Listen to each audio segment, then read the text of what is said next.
Hello नमस्कार दोस्तों, कैसे हो आप लोग। उम्मीद करता हूँ बहुत अच्छे होंगे।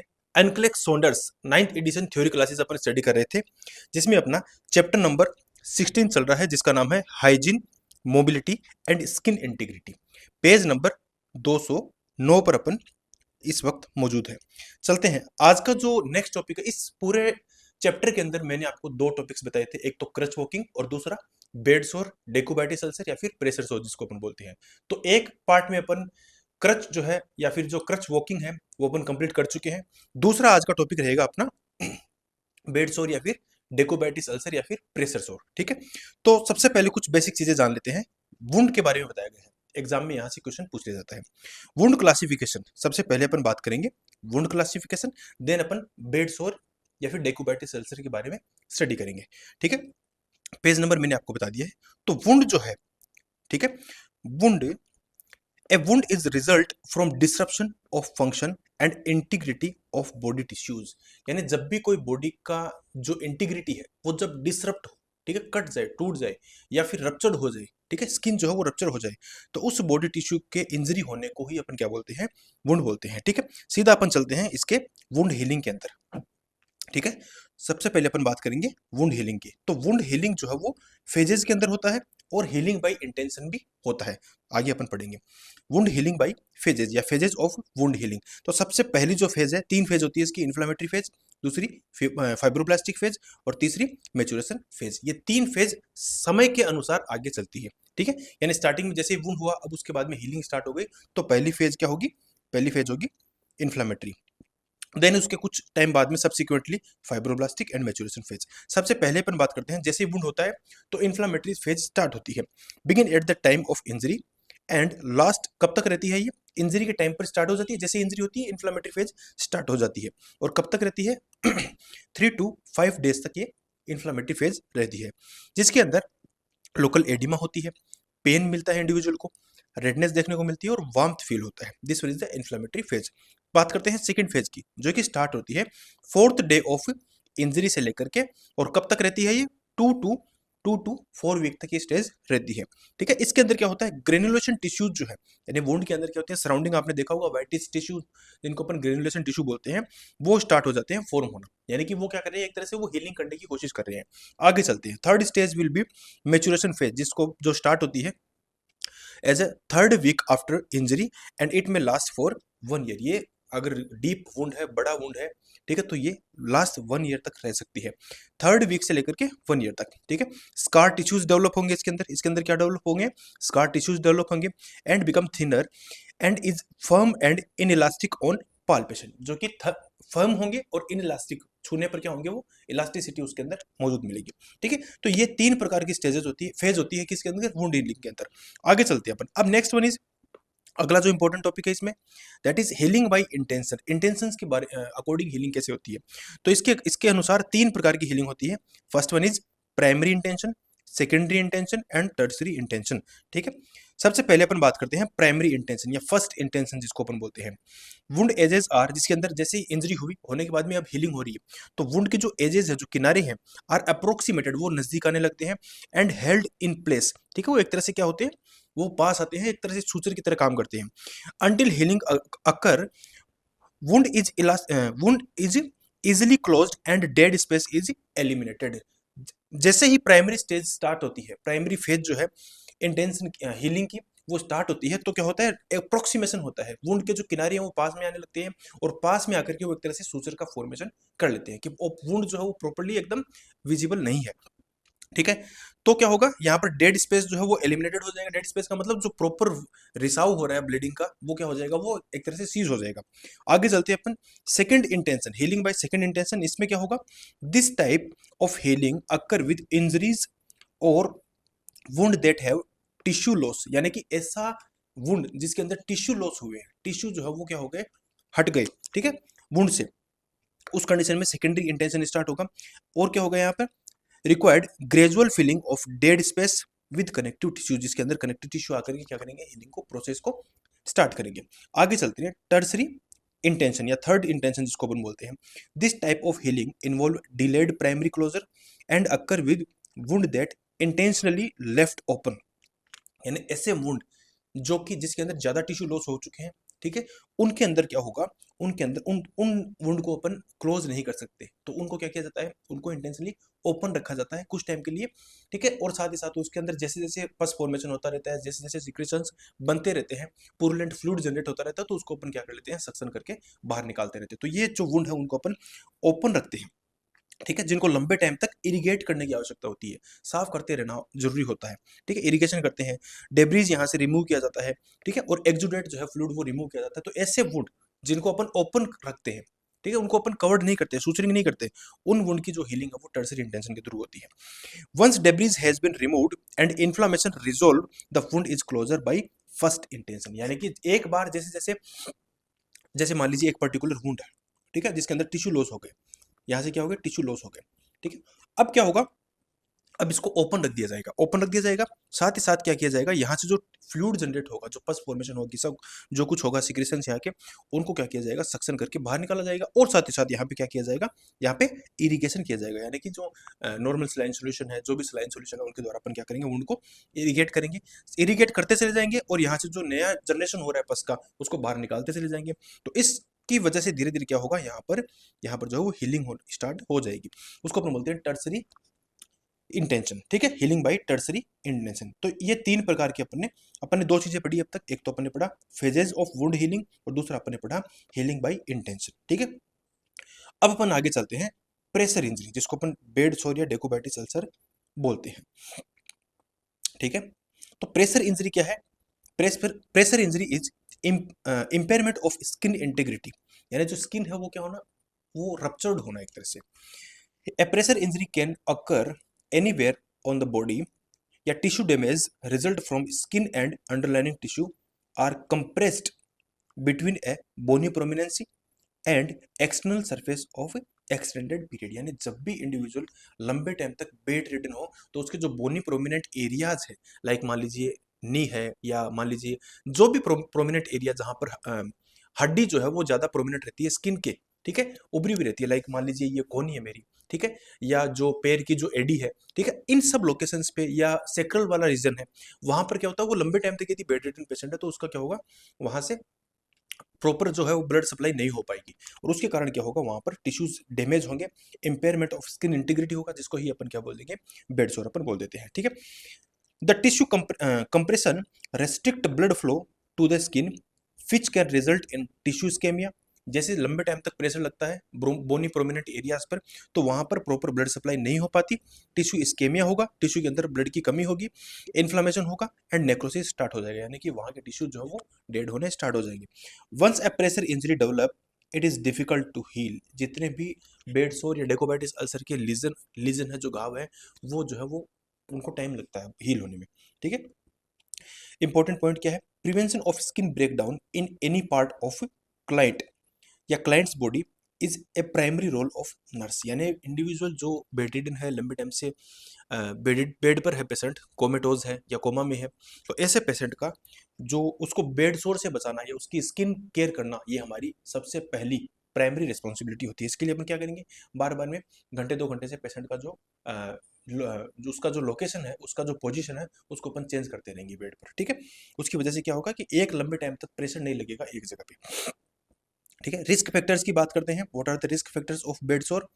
तो रिस्क फैक्टर में सबसे पहला तो क्या है, स्किन प्रेशर है, लंबे टाइम तक स्किन पर प्रेशर लगना, स्किन शेयरिंग फ्रिक्शन है, फ्रिक्शन लगना, इमोबिलिटी है, लंबे टाइम तक यदि पेशेंट बेड रिडन है, मैंने आपको बता दिया, माल न्यूट्रिशन, न्यूट्रिशन की कमी, इनकॉन्टिनेंस है, या डिक्रीज सेंसरी परसेप्शन, पेशेंट को सेंस ही फील नहीं हो रहा और लंबे टाइम तक उसका जो बॉडी है वो मूव नहीं करती, तो उन सब कंडीशंस में क्या होता है, बेड सोर होने का रिस्क रहता है। अब देखिए एक छोटा सा अलग से टॉपिक दे रखा है यहाँ पे, वो देख लेते हैं।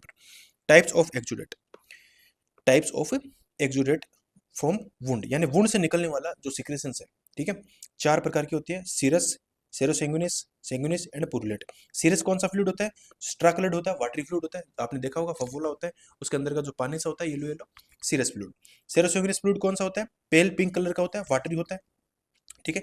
जनरली अपन देखते हैं वुंड जो है जिसके अंदर थोड़ा सा मतलब मान लीजिए 2 से 3 दिन पुराना वुंड है, उसके अंदर क्या होने लगता है, उसके अंदर सेरोसेंगुइनस जो पेल पिंक कलर का फ्लूइड होता है, उसको अपन बोलते हैं सेरोसेंगुइनस। नेक्स्ट आगे चलते हैं सेंगुइनस, जो कि रेड कलर का ड्रेनेज होता है, जिसके अंदर एक्टिव ब्लीडिंग जो ब्लड जो है वो मौजूद होता है, इसको अपन बोलते हैं सेरोसिंगुलेस। और लास्ट वन पुरुलेंट। पुरुलेंट का मतलब होता है जिसके अंदर पस सेल्स मौजूद हो, यानी कि जनरली आप देखते हो येलोइश कलर का होता है, येलो ग्रे कलर का, ब्राउन कलर का, या फिर फाउल स्मेलिंग जो सिक्रेशन होता है वो अपन उसको बोलते हैं पुरुलेंट डिस्चार्ज। तो ये 4 प्रकार के डिस्चार्ज जो है वो वुंड से निकल सकते हैं। इसलिए पढ़े क्योंकि वुंड पढ़ रही है अपन, उससे निकलने वाले सिक्रेशंस भी अपने को पढ़ने होंगे। अब देखिए वो जो बोनी प्रोमिनेंट एरियाज की मैं बात कर रहा था वो ये है। यदि इंडिविजुअल इस पोजीशन में लेटा है तो ये बोनी प्रोमिनेंट एरिया, ये स्कल्प, ये एक्रोमियन प्रोसेस ऑफ डेल्टोइड, ये सेक्रल वाला रीजन, ठीक है, ये पैर का नी, ठीक है, और ये लेग, ठीक है। तो ये इतने पॉइंट है किसके, यहाँ पर बेड सोर होगा यदि इंडिविजुअल इस पोजीशन में लंबे टाइम तक है। यदि सुपाइन पोजीशन में है तो ये इसके बोनी प्रोमिनेंट एरिया है, बोनी प्रोमिनेंट एरिया दिखा रखी है, ठीक है। यदि लंबे टाइम से इस प्रकार से सेमी फॉलोर पोजीशन में है तो ये इसके, ठीक है। ये क्वेश्चन एक नोट सेट में आया हुआ है, ध्यान में रखना कि इंडिविजुअल लंबे टाइम से क्या है आईसीयू में है, सेमी फॉलोर पोजीशन में है, तो most preferable side for bed सोर ये सैक्रल रीजन, ठीक है, ध्यान में रखना, ठीक है। यदि व्हील चेयर पे है तो ये इसके लंबे टाइम तक व्हील चेयर से ये इसके बोनी प्रोमिनेंट एरियाज, ठीक है। इन सब जगहों पे क्या हो सकता है, इन पे सबसे ज्यादा चांसेस है बेड सोर होने का। अब आगे चलते हैं अपन असेसमेंट एंड स्टेजिंग, जिसकी अपन बात कर रहे हैं। स्टेजिंग जो है वो देख लेते हैं पहले अपन। ये रहे बेड सोर या फिर प्रेशर सोर की स्टेजेस, पेज नंबर 211, ठीक है। चलिए स्टेज फर्स्ट की बात करेंगे सबसे पहले। जूम करके आपको डायग्राम दिखा देता हूँ, साथ ही साथ आप देखते रहना, ठीक है। ये रहा स्टेज फर्स्ट जिसको अपन बोलते हैं, जिसके अंदर क्या होता है, स्किन जो है वो, ये आप लीजन देख सकते हो इस प्रकार से, रेडनेस, ठीक है। सराउंडिंग टिश्यूज क्या है, रेड होने स्टार्ट हो चुके हैं, रेडनेस यानी कि इन्फ्लामेटरी अपने को दिखाई देंगे। स्किन इंटेक्ट रहेगी, स्किन टूटी फूटी नहीं है, कहीं पर भी नहीं फूटी है, ठीक है। इसके अलावा area is red, not purple और मेरून, न मेरून होगा न पर्पल होगा, रेड कलर का एरिया होगा, ठीक है। And does not blanch with external pressure, जैसे अपन इस पे दबाव लगाएंगे, अंगूठा लगा करके दाब लगाएंगे तो ये ब्लेंच भी नहीं होगा क्योंकि ऑलरेडी रेड है, ब्लेंच नहीं होगा, ठीक है। मे appear differently in people with darker pigmentation, ठीक है, ये this is not so important, काट दो इसको। एरिया में भी preceded by changes in sensation, temperature and firmness. जब भी इंडिविजुअल को जैसे इसका सेंसेशन जो है, ठीक है, उस पर सेंसेशन अप्लाई करेंगे, टेम्परेचर अप्लाई करेंगे या फिर फर्मनेस उस पर एक दाब लगाएंगे तो उसका उसके ऊपर कोई इफेक्ट नहीं पड़ेगा, ठीक है। क्योंकि ये जो एरिया है ऑलरेडी ये इन्फ्लाम्ड है, यहाँ पे इन्फ्लामेशन हो चुका है। अब यदि इसको क्योर नहीं करेंगे तो स्टेज सेकंड में जाएगा ये। आगे चलते हैं, स्टेज सेकंड की बात करें। स्टेज सेकंड के अंदर बेड सोर में स्किन इज नॉट इंटेक्ट, ये देखिए स्किन जो है वो रप्चर हो चुकी है, ये देखिए skin is not intact as you can see here. Partial thickness skin loss with exposed dermis, dermis जो है वो एक्सपोज हो चुकी, एपिडर्मिस गई, डर्मिस जो है वो एक्सपोज हो चुकी है, दिखाई दे रही है ये रही। वुंड बेड इज वायबल, ये जो वुंड है ये क्या है, वायबल है, अभी इसको क्योर किया जा सकता है आराम से। पिंक रेड मिलेगा और मॉइस्ट मिलेगा। आगे चलते हैं, प्रेजेंट एट इंटेक्ट और open ruptured serum field blister भी अपने को देखने को मिल सकते हैं। तो ये this one is the location of stage 2 bed sore या डेकोबाइटिस अल्सर। आगे चलते हैं, ये सब इमेज आई हुई है एग्जाम में, ध्यान में रखना। ये रही stage third, this one is stage third. तो यहां पर क्या होगा, full full thickness skin loss is present. अब देखिए स्किन तो पूरी ही गायब है यहाँ से, इसमें और इसमें डिफरेंस क्या मिलेगा, यहाँ पर स्किन है बीच में, ये देखिए स्किन है, वुंड के बीच में क्या है, स्किन है, ठीक है। सिर्फ डर्मिस विजिबल हो रही है, डर्मिस विजिबल हो रही है, यहाँ पर तो डर्मिस भी गई, यहाँ पर स्किन जो है वो टोटली लॉस हो चुकी है। डर्मिस किसकी लेयर है, स्किन की तो लेयर है, स्किन की लेयर डर्मिस गायब हो चुकी है। With adipose tissue visible in ulcer, these are the adipose tissues, जो कि अल्सर के अंदर अपने को क्या हो रहे हैं, विजिबल हो रहे हैं। और क्या मिलेगा, और सबसे इंपॉर्टेंट टर्म यहाँ पे ध्यान में रखना है जो आपको, granulation tissue and rolled wound edges are often present. जो ग्रेनुलेशन टिश्यू की मैं बात कर रहा था वो ये है, देखिए यहाँ पर क्या हो गया, ये व्हाइटिश टिश्यू जो है वो एजेस पर, ग्रेनुलेशन टिश्यूज जो है पेल कलर, येलो कलर या व्हाइटिश टिश्यूज अपने को दिखाई देंगे, उसको अपन बोलते हैं ग्रेनुलेशन। स्टेज थर्ड में मिलेगा। स्लफ एंड स्कार में भी प्रेजेंट, स्लफ जो है यानी एक तरह से जो पपड़ी है वुंड की वो अपने को देखने को मिलेगी। और जब भी हीलिंग करना हो तो सबसे पहले इस स्लफ और स्कार को क्या किया जाता है, रिमूव किया जाता है, तभी हीलिंग होगी, अदरवाइज हीलिंग नहीं होगी, ठीक है। एंड आगे चलते हैं, अंडरमाइनिंग टनलिंग में भी प्रेजेंट। अब देखिए टनलिंग जो है वो अपन आगे नेक्स्ट स्टेज में देखेंगे प्रॉपर तरीके से, लेकिन यहाँ पर जो है वो टनलिंग स्टार्ट हो जाती है। टनलिंग होता क्या है, कोई भी पर्टिकुलर वुंड आपने देखा होगा उसके अंदर एक छोटी सी केविटी सी बनने लग जाती है डीप, उसको अपन बोलते हैं टनलिंग, जो कि बहुत बैड सिचुएशन होती है उस वुंड की। सबकुटेनियस टिश्यूज में बी डैमेज्ड और नेक्रोटाइज, ये सबकुटेनियस टिश्यूज जो है वो सारे के सारे डैमेज और नेक्रोटाइज हो जाते हैं, यहाँ पर डैमेज ऑफ सेल्स होने लगती है जिसको अपन नेक्रोसिस बोलते हैं। आगे चलते हैं अपन स्टेज 4। ठीक है, यहाँ पर आपको टनलिंग दिखाता हूँ मैं। देखिए, एक तो ये क्या है, फुल थिकनेस स्किन यहाँ पर गई, टिश्यूज लॉस हो चुके हैं। ठीक है, palpable fascia, muscles, tendon, ligaments, cartilage, सारा कुछ गया है। देखिए, सारा कुछ क्या हो गया, यहाँ पर लॉस हो गया। ठीक है, बोन ऑल्सो विजिबल यहाँ पर में है, स्लफ और स्कार मिलेंगे।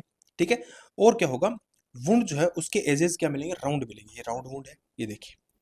ठीक है, और क्या मिलेगा, अंडरमाइनिंग, अंडरमाइनिंग एंड टनलिंग में भी प्रेजेंट। अब देखिए, टनलिंग का मतलब मैंने क्या बताया था, इस प्रकार से एक डीप जो है वो गड्ढा बन जाता है किसी वुंड के अंदर, उसको अपन बोलते हैं टनलिंग। ठीक है, आगे चलते हैं। तो ये तो थी इसकी 4 स्टेजेस, 4 स्टेजेस। अब अपन बात करते हैं, असेसमेंट हो गया, स्टेजिंग हो गई इसकी। अब अपन बात करते हैं इंटरवेंशंस की, इंटरवेंशंस की। उससे पहले अपन एक इंपॉर्टेंट पॉइंट देख लेते हैं, वो क्या है, avoiding direct massage to the redness skin area because massage can damage capillary beds and cause tissue breakdown and necrosis. अपने को जब भी कोई बेड सोर का वुंड, उसको यदि वुंड हो चुका है, स्टार्ट हो चुका है, बेड सोर होना स्टार्ट हो चुका है, तो उस कंडीशन में अपन डायरेक्ट मसाज नहीं देंगे क्योंकि वो टिश्यूज को लॉस करेगा। यदि पेशेंट बेड रिडन है, उसको बेड सोर का रिस्क है, अभी बेड सोर स्टार्ट नहीं हुआ, तो अपन क्या करेंगे, उसको मसाज जरूर देंगे। दोनों ही सिचुएशन में क्वेश्चन आए हुए हैं, ध्यान में रखना। अब देखिए, इंटरवेंशन की बात करें कि बेड सोर हो चुका है, तो उस कंडीशन में अपन क्या क्या कर सकते हैं। तो सबसे पहले अपने को करना है, identify the client risk for developing pressure injury. ये तो होने से पहले अपने को ध्यान में रखना है कि उसको कोई पर्टिकुलर पेशेंट है, लंबे टाइम से बेड रिडन है, तो उसको इंजरी का रिस्क है, बेड सोर का रिस्क है उसको, एक तो ये ध्यान में रखना है। साथ ही साथ institute major prevent pressure injury such as appropriate positioning, उसको पोजिशन चेंज करवाना है। यूजिंग प्रेशर रिलीफ डिवाइसेज हैं, उसको अलग अलग प्रकार के जो वाटर बेड है, एयर बेड है, उस पर लेटाना है, अलग अलग प्रकार से उसकी पोजिशन चेंज करना है, उसको मोबाइल करवाना, उसको चलना फिरने के लिए हो सके जहाँ तक अपन उसको मोटिवेट करेंगे। Developing a plan for skin cleaning, skin जो है उसका क्लीन करने का अपन उसको रूटीन बताते रहेंगे प्रॉपर, यदि वो कॉन्शियस है तो। इसके अलावा परफॉर्म फ्रिक्वेंटली स्किन असेसमेंट करेंगे बार बार में। स्टार्टिंग की फेजेस जो है, स्टेजेस फर्स्ट वगैरह है, उनमें ही अपन क्या करेंगे, आइडेंटिफाई करके पेशेंट का जो है वो आगे की फर्दर उसको स्टेजेस से उसको बचाएंगे अपन। ठीक है, and monitor for the alteration skin integrity, skin integrity जैसे जैसे चेंज हो रहा है स्किन के अंदर, उसको अपन क्या करेंगे, मॉनिटर करेंगे और उसको सही करने की कोशिश करेंगे। साथ ही साथ keep clients skin dry, patient की स्किन जो है वो ड्राई रखनी है। मॉइस्ट स्किन होगी तो मॉइस्ट स्किन में ज़्यादा सोर होने के चांसेस रहते हैं, और उसकी जो बेडशीट है या जो जो भी नीचे उसके जो क्लॉथ्स वगैरह है, वो क्या रखनी है हमने, वो रिंकल फ्री रखनी है। ठीक है, check the client frequently and change the pads और any items placed under the client immediately after they are soiled. यदि कोई सोइल्ड हो जाए कपड़े तो उसको चेंज करना है, ड्राई कपड़े जो हो वापस अप्लाई करने हैं, सूखे कपड़े अप्लाई करने हैं। यूज क्रीम, लोशन, लुब्रिकेट्स या स्किन जो प्रोटेक्टेंट है वो अपन अप्लाई कर सकते हैं। फ्रीक्वेंटली ऑइंटमेंट वगैरह लगा सकते हैं पेशेंट के। इसके अलावा turn and reposition the patient, मैंने बता दिया, एवरी 2 आवर्स अपन क्या करेंगे, पेशेंट को रिपोजिशन करते रहेंगे और रेंज ऑफ मोशन एक्सरसाइज जो है वो अपन करवाते रहेंगे। ये सब काम करते रहेंगे। आगे चलते हैं, देन और अपन क्या करेंगे, next one is if pressure injury is present, यदि पेशेंट को प्रेशर इंजरी हो चुकी है तो सबसे पहले अपन क्या करेंगे, लोकेशन, साइज, वुंड का जो लेंथ है, विड्थ है, डेप्थ है, ये सब चीजें मॉनिटर करेंगे इन सेंटीमीटर, और साथ ही साथ मॉनिटर करेंगे, record the types and amount of exudate, कितना फ्लूइड वहां से निकल रहा है, कितना सिक्रेशंस वहां से निकल रहा है। असेस द अंडरलाइनिंग टनलिंग है या नहीं है। ठीक है, अंडरमाइनिंग हो रही है या नहीं हो रही, यानी मैंने आपको बता दिया अंडरमाइनिंग और टनलिंग क्या होता है। Depending on agency policy according to health care, जो हॉस्पिटल्स होते हैं उनके अकॉर्डिंग अलग अलग रहता है। ठीक है, इसके अलावा अपन क्या करेंगे, डॉक्यूमेंटेशन करेंगे प्रेशर इंजरी या अदर जो भी डिसरप्शन ऑफ स्किन इंटीग्रिटी है। ठीक है, स्किन के अंदर कोई भी टूट फूट है या डैमेज है तो उसको अपन क्या करेंगे, आइडेंटिफाई करेंगे, मेजर करेंगे उसको। ये सब चीजें अपन क्या करते रहेंगे, मॉनिटर करते रहेंगे। आगे चलते हैं, सेरोसोग्यूनिस या एक्सुडेट जो फ्लूइड है, लाइक पेल, पिंक या फिर वाटरी फ्लूइड है, ठीक है, उसको अपन स्पेशली अलग मेंशन करेंगे। ये वुंड से निकलने वाले सिक्रेशन है, मैंने आपको बता दी किस प्रकार के होते हैं। पुरलेंट जो एक्सुडेट है indicate colonization of the wound with bacteria. यदि मैंने फ्लूइड आ रहा है, मैंने आपको पहले बताया था, पुरलेंट का मतलब क्या है कि येलोइश कलर का फ्लूइड आ रहा है, साथ ही साथ फाउल स्मेलिंग फ्लूइड है, रिसाव हो रहा है, तो इसका मतलब उसमें कोई न कोई प्रकार का बैक्टीरियल कोलोनाइजेशन हो चुका है, यानी कि बैक्टीरिया जो वो प्रेजेंट वहां पर है, बैक्टीरियल इन्फेक्शन हो चुका है। वुंड है तब तक कोई दिक्कत नहीं है, यदि वुंड के अंदर बैक्टीरियाज या कोई इन्फेक्शियस एजेंट पैदा हो चुका है तो वो हीलिंग उसके अंदर प्रॉब्लमेटिक हो जाती है।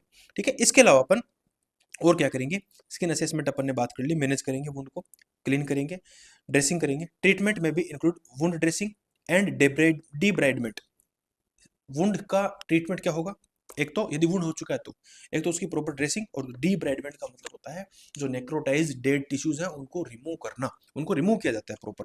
ठीक है, मैनुअली उनको निकाला जाता है, हटाया जाता है, ताकि वो अंदर से जो फ्रेश टिश्यूज है वो हील होते रहे। स्किन ग्राफ्टिंग कर सकते हैं यदि सीवियर कंडीशन है, स्टेज 3 4 के अंदर स्किन ग्राफ्टिंग भी की जाती है।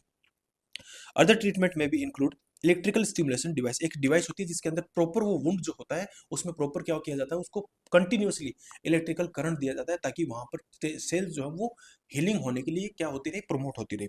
तो ये आप डिवाइस का इसका इमेज देख लेना। इंक्रीज ब्लड वेसल्स ग्रोथ, यहाँ पर ब्लड वेसल्स जो है उनके अंदर ब्लड सप्लाई प्रॉपर होता रहे, इसलिए अपन क्या करते हैं, इलेक्ट्रिकल स्टिमुलेशन भी देते हैं। Vacuum assisted wound closure device होता है, इसके अंदर जो क्या करता है, remove infectious material from the wound and promote granulation, जो कि क्या करता है, ग्रेनुलेशन और हीलिंग के लिए हेल्प करता है। इसके अलावा एक इंपॉर्टेंट चीज जो है वो एग्जामिनेशन में कई बार पूछी गई है, हाइपरबेरिक ऑक्सीजन। ठीक है, हाइपरबेरिक ऑक्सीजन थेरेपी पेशेंट को दी जाती है। ये क्या करती है, हाई अमाउंट के अंदर हाई प्रेशर के साथ में ऑक्सीजन डिलीवर करती है पेशेंट को। ठीक है, जिसकी वजह से क्या होता है, टॉपिकल ग्रोथ ऑफ टिश्यूज या सेल्स जो है वो प्रॉपर तरीके से होने लगते हैं, क्योंकि ऑक्सीजन क्या चाहिए, सेल्स को ऑक्सीजन चाहिए, और डायरेक्टली अपन क्या कर रहे हैं, हाइपरबेरिक ऑक्सीजन थेरेपी के थ्रू अपन पेशेंट को ऑक्सीजन दे रहे हैं, तो अपन हाइपर ऑक्सीजनेट करके भी क्या कर सकते हैं, वुंड हीलिंग में पेशेंट को मदद कर सकते हैं। इसके अलावा topical growth factors like biological active substances जो कि सेल ग्रोथ को स्टिमुलेट करते हैं, वो भी अपन अप्लाई करके अपन क्या कर सकते हैं, हीलिंग में पेशेंट को हेल्प कर सकते हैं। तो यहाँ पर जो है, इसके अलावा देखिए नेक्स्ट बता रखा है, ड्रेसिंग मटेरियल के बारे में बताया हुआ है। ठीक है, तो ये एलिगेटेड ड्रेसिंग है, एंटी माइक्रोबियल ड्रेसिंग है, बायोलॉजिकल ड्रेसिंग है, गोज पीस है, फोम है, हाइड्रोक्लोराइड या हाइड्रोजेल्स है, ये अलग अलग वुंड के अकॉर्डिंग अपन क्या करते हैं, ड्रेसिंग मटेरियल्स अपन काम में लेते हैं। और इसी के साथ में ये चैप्टर जो है वो कंप्लीट होता है। एमसीक्यू थोड़ा प्रैक्टिस करके देखना। नेक्स्ट वीडियो के अंदर अपन नेक्स्ट पार्ट में जो अगला चैप्टर है जिसका नाम है चैप्टर नंबर 17, इसको अपन बोलते हैं यूरिनरी एंड बोल एलिमिनेशन, ये चैप्टर अपन स्टार्ट करेंगे।